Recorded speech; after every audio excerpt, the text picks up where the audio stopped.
जानवरों को खिलाते, फिर जानवरों को मारते खाने के लिए, क्योंकि प्रोटीन वहां से मिलता है। लेकिन जानवर को प्रोटीन कहाँ से मिलता है?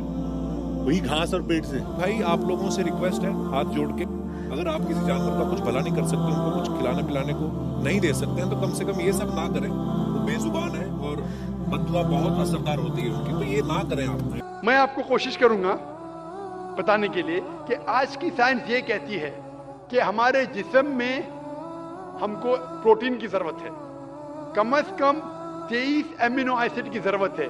यही 23 में से 8 अमीनो एसिड हमारे जिस्म में नहीं बनते। उसके लिए फर्ज है कि ये हमारे खाने में हमें ये अमीनो एसिड मिलना चाहिए।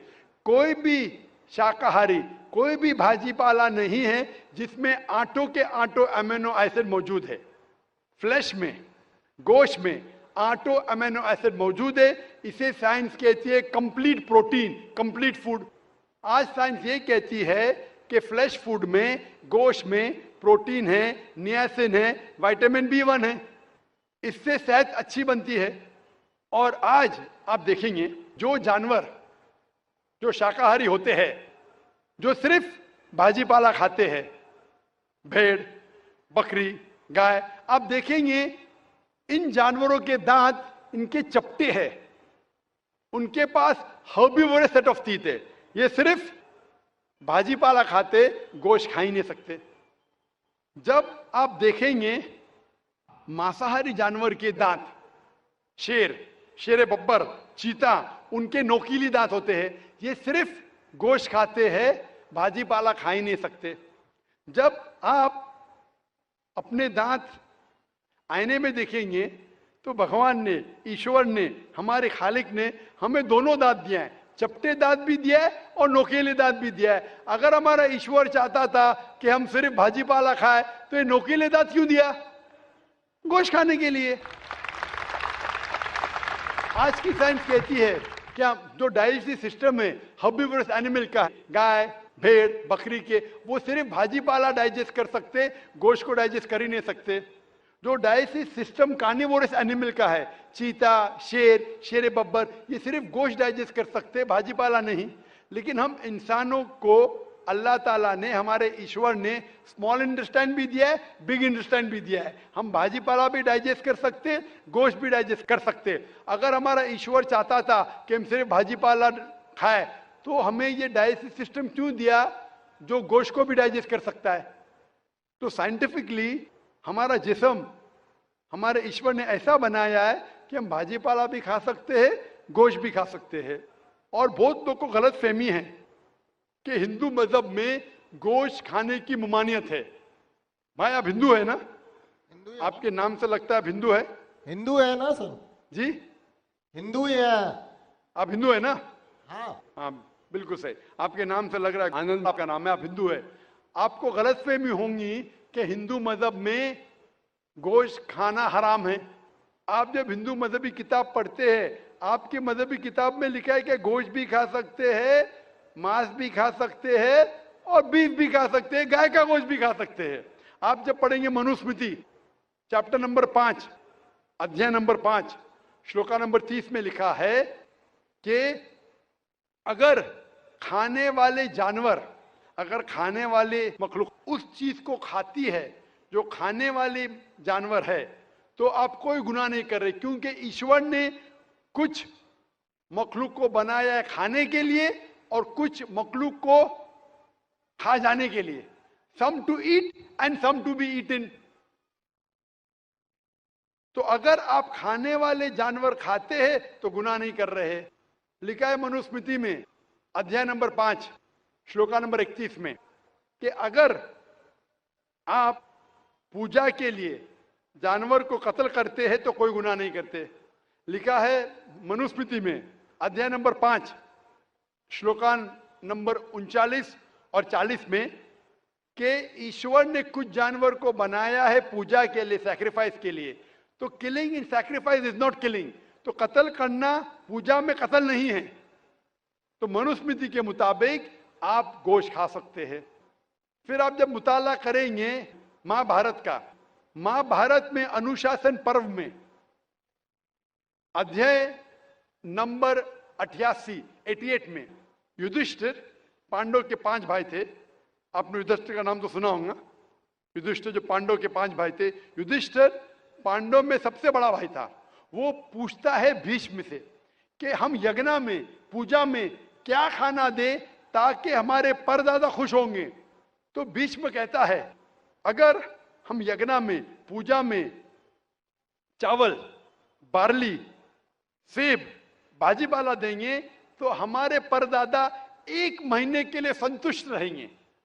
अगर हम मछली देंगे तो 2 महीने के लिए, अगर गोश्त देंगे 3 महीने के लिए, अगर खरगोश देंगे तो 4 महीने के लिए, अगर बकरी देंगे तो 5 महीने के लिए, अगर सुअर देंगे तो 6 महीने के लिए, अगर परिंदा देंगे तो 7 महीने के लिए, अगर हिरन देंगे तो 8 महीने के लिए, अगर बैल देंगे तो 11 महीने के लिए, अगर गाय देंगे तो पूरे 1 साल के लिए हमारे परदादा संतुष्ट रहेंगे। 1 साल। क्या दूध की बात अगर कर रहे हैं सर? आप बफेलो देंगे, बफेलो तो 12 साल के लिए, अगर राइनोसरस देंगे या रेड मीट, लाल गोश्त, तो हमारे परदादा हमेशा के लिए संतुष्ट रहेंगे। पूरा मेन्यू है महाभारत में, हिंदू किताब में पूरा मेन्यू है। क्या चाहते हैं? भाजीपाला, मछली, गोश्त, खरगोश, हिरन, बीफ, बड़े का छोटे का सब है। आप अगर वेद पढ़ेंगे, वेद में भी लिखा है कि संत और साधु गोश्त खाते थे, गाय का गोश्त भी खाते थे। फिर आप क्यों कहते हैं कि गोश्त खाना हराम है? क्योंकि बहुत से हिंदू लोग बाकी मज़ाहिब से प्रसन्न हुए। मजहब से प्रसन्न होने के बाद कुछ मजहब मानते अहिंसा में, और वो समझते हैं कि जानवर को कत्ल करना गुनाह है। क्यों? क्योंकि जानवर में जान है, बाजीपाला में जान नहीं है, पेड़ पौधों में जान नहीं, इसलिए बाजीपाला खाना गलत नहीं है, लेकिन जानवर खाना गलत है। आज साइंस तरक्की कर चुका है और हम जानते हैं कि पेड़ पौधों में भी जान है, तो उनकी लॉजिक जरा बदल गई। हाँ हाँ जाकिर भाई, हम जानते हैं पेड़ पौधों में जान है, लेकिन पेड़ पौधे, उनको दर्द का एहसास नहीं है, उन्हें दर्द नहीं होता। पेड़ पौधों को दर्द नहीं होता है और जानवर को दर्द होता है, इसीलिए जानवर खाना बड़ा गुनाह है, पेड़ पौधे खाना कम गुनाह है। आज साइंस फिर से तरक्की कर चुका है। तरक्की करने के बाद आज साइंस ये कहती है कि पेड़ पौधों को भी दर्द होता है, लेकिन उनकी दर्द की आवाज आपको सुनाई नहीं देती। हम इंसान सिर्फ 20 साइकिल्स और 20,000 साइकिल्स के दरमियान फ्रीक्वेंसी में सुन सकते, इसके नीचे, इसके ऊपर नहीं सुन सकते। वो चीखते हैं लेकिन हमें उनकी आवाज सुनाई नहीं देती। तो एक शख्स ने मुझसे सबसे ज्यादा बहस किया और कहा कि जाकिर भाई, मैं मानता हूं कि पेड़ पौधों में जान है, पेड़ पौधे को दर्द होता है, लेकिन पेड़ पौधों में सिर्फ 2 या 3 सेंसेस है, जानवरों में 5 सेंसेस है, इसलिए जानवर का कत्ल करना बड़ा गुनाह है। तो मैंने उससे पूछा कि अगर आपका भाई पैदा होता है 2 सेंसेस कम के साथ, वो सुन नहीं सकता है और बात भी नहीं कर सकता है, गूंगा है और बहरा है, जब वो बड़ा होता है और अगर कोई इंसान उसका कत्ल करता है, तो क्या आप जाके कहेंगे जज से, मिलॉर्ड कातिल को कम सजा दो क्योंकि मेरा भाई गूंगा था, बहरा था, वो सुन नहीं सकता था, बात नहीं कर सकता था? आप तो कहेंगे कातिल को डबल पनिशमेंट दो, मेरा भाई तो मासूम था, ना सुन सकता था ना बात कर सकता था। इस्लाम में 2 सेंसेस लेस और 2 सेंसेस वो नहीं। इस्लाम में अल्लाह ताला फरमाते सूरह बकरा में सूरह नंबर 2 आयत नंबर 168 में, 168 में, eat of the good things which Allah has provided you. जो अच्छी चीज आपको आपके अल्लाह ने दी है उसको आप खा सकते हैं। तो आप अगर मुताला करेंगे मजहबी किताबों का और साइंस का, गोश्त खाना कोई गलत नहीं है। और मुझे खुसूसन कोई गिला शिकवा नहीं अगर गैर मुस्लिम, अगर हिंदू गोश्त नहीं खाते, मुझे कोई गिला शिकवा नहीं, क्योंकि अगर सब हिंदुस्तानी गोश्त खाने लगेंगे तो हिंदुस्तान में गोश्त का भाव बढ़ जाएगा।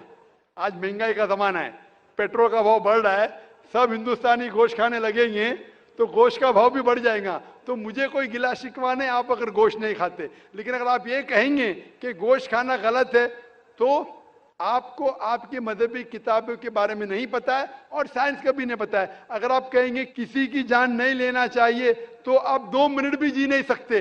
हम जो सांस ले रहे हैं ये जर्म्स है, जम्स में भी जान है, आप सांस लेने से उनका कत्ल कर रहे, तो आप जी नहीं सकेंगे। इस्लाम में यह है कि जो चीज की इजाजत है वो आप खा सकते, जो हराम है उसको नहीं खाना चाहिए। Hope that answers the question.